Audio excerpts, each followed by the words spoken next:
श्री स्वामी समर्थ. आज आपण खानदेशी पद्धतीने झणझणीत असा ठेचा बनवणार आहोत. भाकरीसोबत हा ठेचा एकदम मस्त लागतो. इथं मी जाड मिरच्या घेतल्याय, शेंगदाणे घेतले आणि लसूण घेतलाय. आता इथं तवा गरम करायला ठेवलाय. त्यावर मी अशा मिरच्या कात्र्या कापून घेणार आहे. थोडा तिखट पण आहेत त्या, आणि त्याच्यात तिखट न लागेल म्हणून मी शेंगदाणे ऍड केले. एकदम छान टेस्ट लागतो हा खुडा. आता इथं मी लसूण पाकळ्या टाकून घेतलंय. लसूण पाकळ्या न चुकता टाका, कारण त्याची टेस्ट आपल्या ठेच्यामध्ये मस्त येते. आता थोडं तेल टाकून घेते, म्हणजे आपल्या मिरच्या आणि लसूण तव्यावर छान खरपूस भाजलं जाईल. असं झणझणीतपणा यायला पाहिजे खुळ्याला. बघा, असं पलटवत राहायचं एकसारख्या. सगळीकडे आपल्या मिरच्या छान अशा भाजल्या जातील.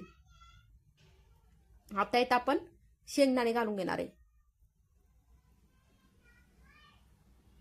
हा ठेचा अजून 2-3 दिवस फ्रीज मध्ये ठेवला तर अजून छान टेस्ट लागतो आणि त्याचा तिखटपणा पण कमी होतो.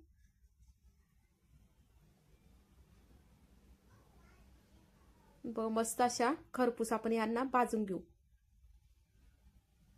सहसा लोखंडाचे तवा किंवा लोखंडाच्या कढईतच भाजा, कारण त्याची टेस्ट छान येते ॲल्युमिनियम किंवा स्टीलच्या भांड्यापेक्षा.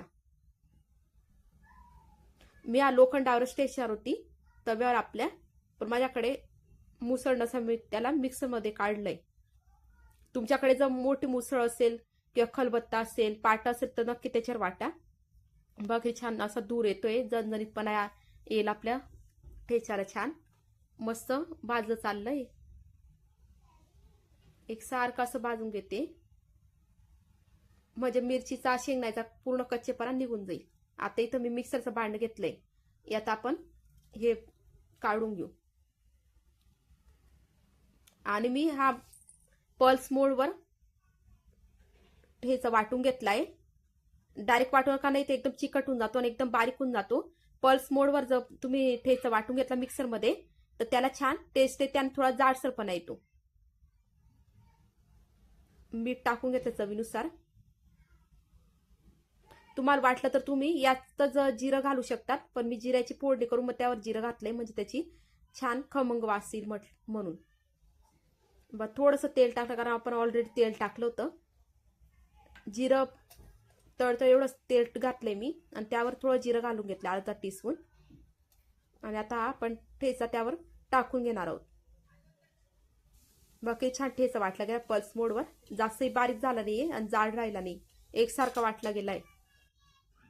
बघा, आपला ठेचा रेडी झालाय.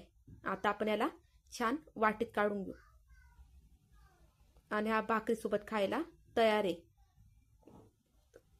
कांदा, भाकरी, लोणचे सोबत एकदम छान ठेचा आपला तयार झालाय. खानदेशात याला खुळा म्हणतात. एकदम टेस्टी लागतो, एकदा नक्की ट्राय करा. चला, आता आपला ठेचा तयार झालाय. तुम्हाला ही रेसिपी आवडली असेल तर व्हिडिओला लाईक करा, शेअर करा आणि चॅनलला सबस्क्राईब करा. फेसबुक पेजला पण फॉलो करा.